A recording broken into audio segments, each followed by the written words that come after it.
व रहमतुल्लाहि व बरकातुहू। नाजरीन, स्वागत है आपका viral news live studio Jalgaon, Maharashtra, India में। मैं आपका मेज़बान मुफ्ती हारून नदवी। आइए डालते हैं हमारे प्यारे मुल्क भारत की 10 बड़ी खास अहम खबरों पर नज़र। लेकिन अभी तक कोई इस सच्चे, बेबाक और अच्छे चैनल से जुड़ा नहीं है तो जुड़ जाएं हमारे चैनल वायरल न्यूज़ लाइव से। यूट्यूब पर इसे लाइक कर लें, सब्सक्राइब कर लें, बेल आइकॉन घंटी को दबा दें ताकि ताज़ा तरीन वीडियोस और खबरें आपको फौरन मिल जाया करें। भाजपा और शिवसेना दूरियां, दरारें बढ़ती ही जा रही है। महाराष्ट्र की 48 लोकसभा सीटों को लेकर खींचातानी शुरू हो गई। कल सुबह माता श्री बंगले में उद्धव ठाकरे के साथ तमाम अरकान पार्लियामेंट की एक मीटिंग हुई। उसके बाद पार्टी के तर्जुमान संजय राउत ने मीडिया से बात करते हुए कहा कि महाराष्ट्र में भाजपा के साथ गठबंधन में शिवसेना ने हमेशा बड़े भाई का रोल अदा किया है और यह रोल हमेशा बरकरार रहेगा।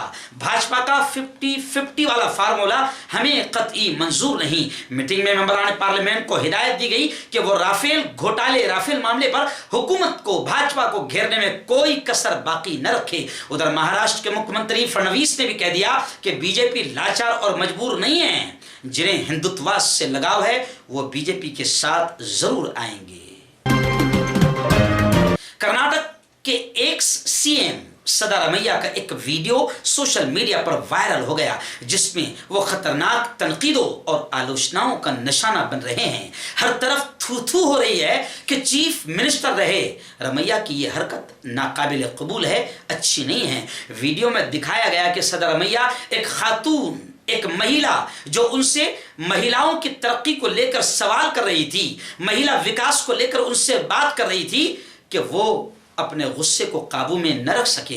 सिद्धरामैया ने उस खातून के हाथों से माइक छीना, दुपट्टा भी खींच गया और उसे आगे आकर जबरदस्ती बिठाने की कोशिश करते हुए वो नजर आ रहे हैं। इस वीडियो के वायरल हो जाने के बाद एक विवाद, तनाजा शुरू हो गया। यह वाकया रियासत कर्नाटक के मैसूर का है।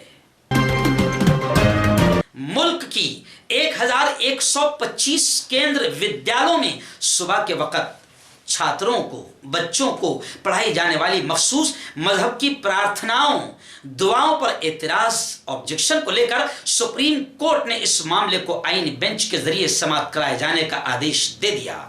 बता दें कि गुज़िश्ता साल विनायक शाह नामी एक शख्स ने हिंदुओं के देवी देवताओं की पूजा और उन्हें अपना खालिक, मालिक और रब जैसे अल्फाज वाली दुआएं पढ़ने पर मजबूर करने को गैर आईनी बताया और एक अपील सुप्रीम कोर्ट में दाखिल की गई थी। जमीयत उलमा महाराष्ट्र अरशद मदनी भी इसमें मुदाखलतकार है। जमीयत के वकील ने बताया कि स्कूलों में हर मजहब के बच्चे हैं, उन्हें सिर्फ हिंदू मजहब की दुआएं पढ़ाना ये गैर आईनी, असंवैधानिक है। कोर्ट के फैसले का जमीयत उलमा ने खैर मकदम किया।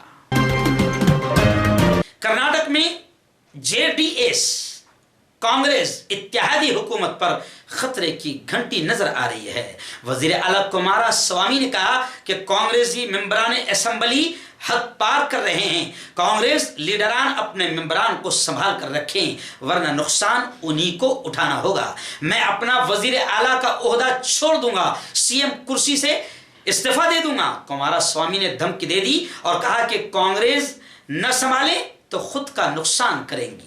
हालांकि कर्नाटक के नायब वजीर आला और कांग्रेस रहनुमा जी परमेश्वर ने कहा कि वो एक बेहतरीन वजीर आला हैं। आसाम शहरियत बिल की मुखालिफत में 70 संगठनों की तहरीक की क़यादत करने वाले लीडर अखिल गोगोई ने कहा, शहरियत बिल अगर मंजूर हुआ तो आसाम फिर हिंदुस्तान नहीं रहेगा। अगर हुकूमत आसाम के लोगों की जज्बात की कदर नहीं करती तो वो हिंदुस्तान का हिस्सा नहीं रहेंगे। बता दें कि मुजव्वज़ा हुकूमत का ये बिल बांग्लादेश, पाकिस्तान और अफगानिस्तान के गैर मुस्लिमों हिंदुओं को शहरियत देने की एक तजवीज़ है। इन तीनों मुल्कों के हिंदुओं को हिंदुस्तान की शहरियत की बात करता है ये बिल, जो हमें मंजूर नहीं। और अगर ऐसा हुआ तो फिर आसाम को कहना चाहिए कि वो हिंदुस्तान में रहने के लिए तैयार नहीं। आओ अमन के दीप जलाएं।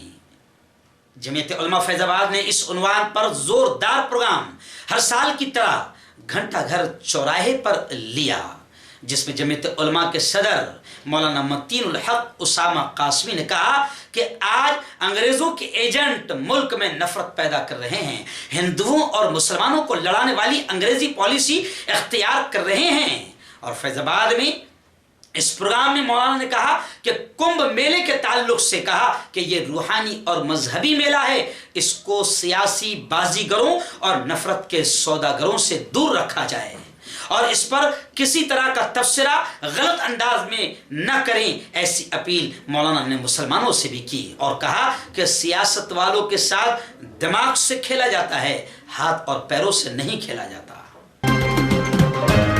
दिल्ली हुकूमत केजरीवाल ने जिस तरह वक्फ बोर्ड की जमीनों और उनकी आमदनी का सही इस्तेमाल करते हुए अइम्मा किराम की जरूरियात का ख्याल रखते हुए 18,000 तक इमामों की तनख्वाह बढ़ा दी, मुसलमानों की वक्फ जमीनों की आमदनी का सही इस्तेमाल किया, इसी तर्ज पर मुंबई में भी वक्फ बोर्ड की जमीनों का इस्तेमाल अइम्मा किराम की जरूरियात के लिए किया जाए।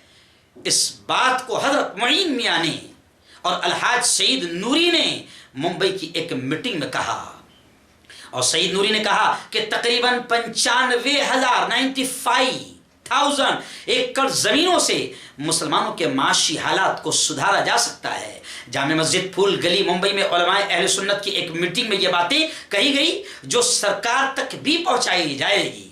मोइन मियां ने यह भी कहा कि बड़ी बड़ी टावर माफिया बिल्डर्स वक्फ की जमीनों पर कब्जा किए हुए हैं, वक्फ की जमीनों को आजाद कराया जाए और इससे मुसलमानों का भला किया जाए। मोदी भक्त कभी देशभक्त नहीं हो सकता, अरविंद केजरीवाल का बड़ा बयान।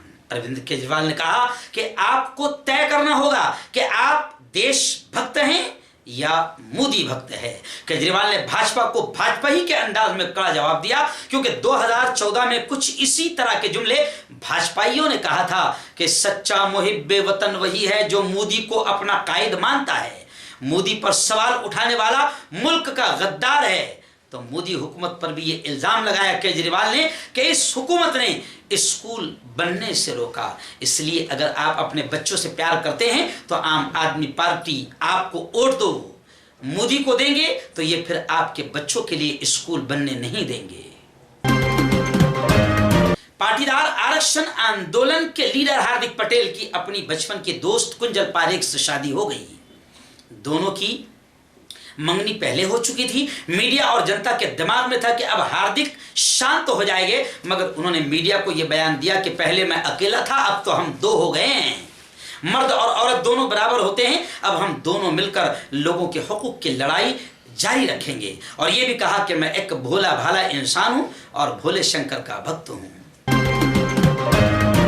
तमिलनाडु में पीएम मोदी को सख्त विरोध और मुखालिफत का सामना करना पड़ा।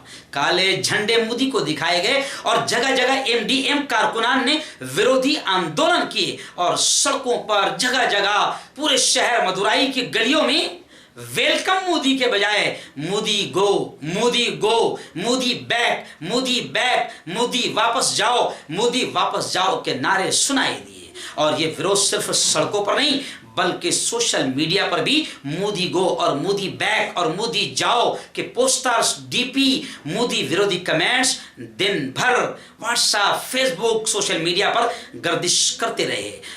मोदी वहां कुछ ओपनिंग करने के लिए गए थे, लेकिन वो किसी ने कहा है ना कि बड़े बेआबरू होकर तेरे कूचे से हम निकले, ये मंजर मोदी को देखना पड़ा।